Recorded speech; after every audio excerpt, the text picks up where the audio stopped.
A양부터 보시면 지금 10조 제목 자체가 보시면 amendment라고 해서 조건 변경이다라는 거 알 수 있겠고, 그렇죠? 제가 amendment의 뜻은 알려드렸죠. A양부터 보시면 except as otherwise provided by Article 38, 38조에 규정된 경우를 제외하고 38조가 뭐냐? 양도신용장 관련된 규정이고 이거 우리 어디서 봤었죠? 지난 시간에 그 신용장 당사자 보면서 제가 10조에 A양 가져왔었던 기억이 나요. 그래서 38조에 규정된 경우를 제외하고는 신용장이라고 하면 neither A nor B 구문이죠. 조건 변경되어지거나 아니면 cancel, 취소될 수가 없다. Without the agreement of the issuing bank, the accompanying bank, if any, and the beneficiary. 발행은행, 확인은행, 수익자 전원의 동의 없이는 조건 변경되거나 취소가 될 수가 없다라는 거. 그리고 여러분 눈치채셨나요? 항상 이 컴퍼니뱅크 뒤에 if any가 온다라는 거 강조 드린 바 있고, B양 볼게요. 발행은행은 irrevocably bound by 취소 불능하게 책임을 진대요. amendment 조건 변경에 관해서 취소 불능한 책임을 지는데 as of the time it issues the amendment 뭐예요? 그 조건 변경을 발행한 그 시점부터 이 조건 변경에 대한 취소 불능한 책임을 진다라는 거고, accompanying bank may extend its confirmation to an amendment and will be irrevocably bound. 확인은행은 확인을 연장할 수 있대요. 그 조건 변경에까지 연장을 할 수가 있고, and will be irrevocably bound. 마찬가지로 취소 불능한 책임을 지는데 as of the time it advises the amendment. 그 조건 변경을 통지한 때로부터 취소 불능한 책임을 진다라는 거. 그래서 조건 변경 관련해서 발행은행 그 조건 변경 자체를 발행한 그 시점부터 책임을 지고, 확인은행 같은 경우는 그 조건 변경을 advises 한 때부터 책임을 진다라는 거고요.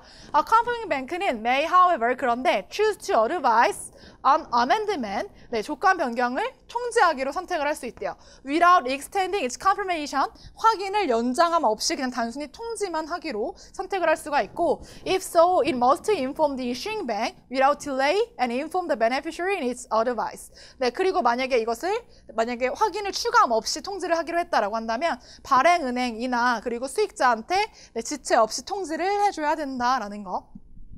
그래서 만약에 이 어드바이스 뱅크가 어드바이스를 이렇게 했는데 만약에 추후에 조건 변경이 발생을 했다라고 했을 때 반드시 이 어드바이스 뱅크가 이 조건 변경에까지 그 확인을 추가 확약해야 된다는 건 아니다라는 거죠. 근데 만약에 이렇게 추가를 하지 않았다라고 한다면 이 사실을 지체 없이 이슈뱅크한테 알리고 그냥 단순히 베네피셔리한테는 그 조건 변경에 대한 확인을 추가함 없이 조건 변경 사실만 통지를 한다라는 거죠. 그래서 그런 내용으로 보시면 될 것 같고요. 그 다음에 넘어가서 C양 볼게요. C양 보시면 10조도 좀 길죠. 보시면 C양 the terms and condition of the original credit 원신용장의 조건들 괄호 안에 보시면 or a credit incorporating previously accepted amendment 이전에 승낙된 조건 변경을 포함하고 있는 신용장. 그러니까 다시 말하면 만약에 어떤 조건 변경이 발생을 했는데 이 조건 변경이 있기 전에 오리지널 LC이거나 아니면 조건 변경이 첫 번째 됐고 두 번째 게 됐다라고 하면은 그 이전에 조건 변경된 그 내용이 포함되어 있는 그러한 신용장의 경우라면 will remain in force for the beneficiary.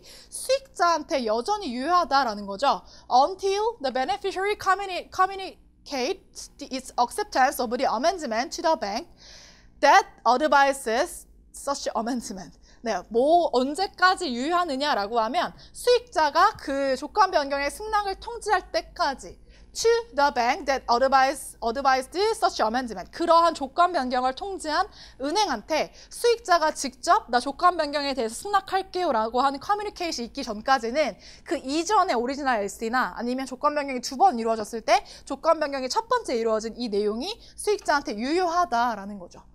그리고 마저 읽고서 설명을 드릴게요. If the beneficiary fails to give such notification, 만약에 수익자가 이러한 통지를 하는데 실패를 했다면 a presentation that complies with the credit and to any not yet accepted amendment 그리고 이러한 통지를 하는데 아직 실패를 했고 다시 말하면 조건 변경이 이루어졌는데 수익자가 이거에 대해서 승낙을 할 건지 거절할 건지에 대한 통지를 아직 하지 않았고 그리고 제시를 했대요. That comply with the credit and any not yet accepted. 어떤 조건 변경이 된 신용장이나 아니면 아직 승낙되지 않은 어떤 조건 변경에 관해서 일치하는 제시를 했다라고 한다면 얘는 will be deemed to be notification of acceptance by the beneficiary of such amendment. 그러한 이러한 조건 변경에 대한 수익자의 승낙의 통지로 간주가 되어진다라는 거고 as of that moment, the credit will be amended. 그 순간부터 신용장이 조건 변경되어진다. 그래서 굉장히 길고 복잡한데 우리 프린트로 일단 정리를 하시면 좀 깔끔하게 정리가 될 것 같아요. 그래서 프린트 UCP 어려운 조문 부가 설명 1페이지를 보시면 하단에 10조 C항이 있고요. 제가 예시를 하나 만들어 왔어요. 지금 조건 변경이 이루어진 내용인데 원신용장이 1번이고요. 신용장이 조건 변경된 게 2번이다라고 했을 때 만약에 오리지널 LC 같은 경우에 내용이 뭐였냐라고 하면 발행은행이 뱅크 오브 차이나였고 유효기일이 2020년 8월 10일이었고 신용장 금액이 100만 달러였어요. 근데 만약에 조건 변경이 돼가지고 나머지 내용은 다 똑같은데 신용장 금액이 100만 달러에서 110만 달러로 만약에 증가를 해서 신용장 금액이 변경이 됐다라고 했을 때 이런 상황이다라고 하면 지금 밑에 체크 포인트들을 보시면 첫 번째 체크 포인트 신용장 조건 변경이 이루어졌다라고 하더라도 베네피셔리가 조건 변경의 승낙을 완전하게 커뮤니케이트 통지하기 전까지는 1번 오리지널 크레딧의 신용장의 내용이 유효한 신용장이 된다라는 거죠. 근데 두 번째 베네피셔리는 조건 변경이 이루어진 것을 통지받았다라고 한다면 조건 변경을 승낙할 것인지, 억셉턴스 할 것인지, 리젝션 할 것인지에 대한 노티피케이션, 통지를 해줘야 된다라는 거고요. 다음 세 번째 체크 포인트. 수익자가, 베네피셔리가 이러한 명시적인 통지를 하지 않고, 즉 다시 말하면 조건 변경에 대해서 승낙을 할 건지 거절할 건지 이런 거에 대한 통지를 하지 않고 2번, 즉 110만 달러짜리의 신용장, 조건 변경된 신용장에 일치하는 제시를 했다라고 했을 때에는 얘는 뭘로 간주한다? 그냥 승낙으로 간주를 한 것으로 본다. 묵시적인 승낙이 있는 것으로 본다라는 거죠. 이렇게 내용 보시면 될 것 같습니다. 그래서 C항은 좀 예시로 해서 같이 기억을 해두시면 좋을 것 같고요. 그 다음에 D항 볼게요. A bank that advises an amendment 조건 변경을 통지하는 은행은 should inform the bank, 은행한테 통지해야만 한다. From which it received the amendment of any notification of acceptance or rejection.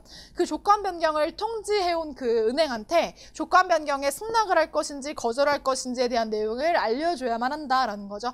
그러니까 조건 변경 자체를 통지하는 은행도 그 조건 변경에 대해서 승낙할 건지 거절할 건지에 대한 내용을 통지해야 될 의무가 있다라는 내용이고요. 다음 알파벳 2항 좀 많이 출제가 되는 포인트인데 partial acceptance of an amendment 조건 변경의 partial acceptance 뭐예요?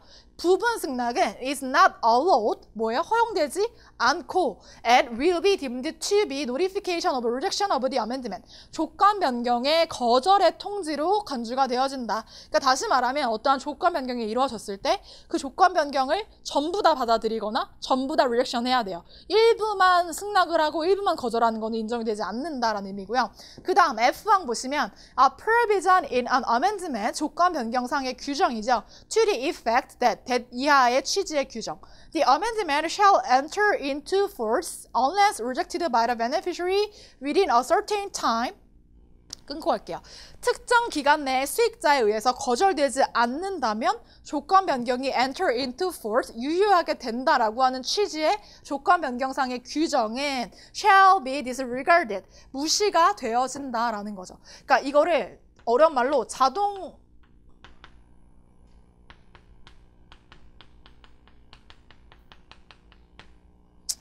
승낙 조건부? 자동 조건 승낙? 네, 뭐 이렇게 그냥 편하게 부르면 무슨 말이냐라고 하면 자동적으로 승낙이 되어진다. 그러니까 특정 기간 내에 별도의 어떤 거절의 표시가 없다면 그냥 이 통지된 조건 변경에 대해서 수익자가 승낙하는 것으로 조건을 붙이겠다라고 하는 거는 인정이 된다, 안 된다? 안 된다라는 거죠. 그러니까 명시적으로 조건 변경이 이루어졌을 때 베네피셔리가 이걸 받고서 명시적으로 나 이거 승낙할 거야, 거절할 거야 라는 통지가 만약에 없었다면 그러니까 일정 기간 동안 어떠한 거절이 없었다라는 이유로 그냥 얘가 이걸 받아들이는 걸로 간주한다라는 거는 통하지 않는다라는 거예요.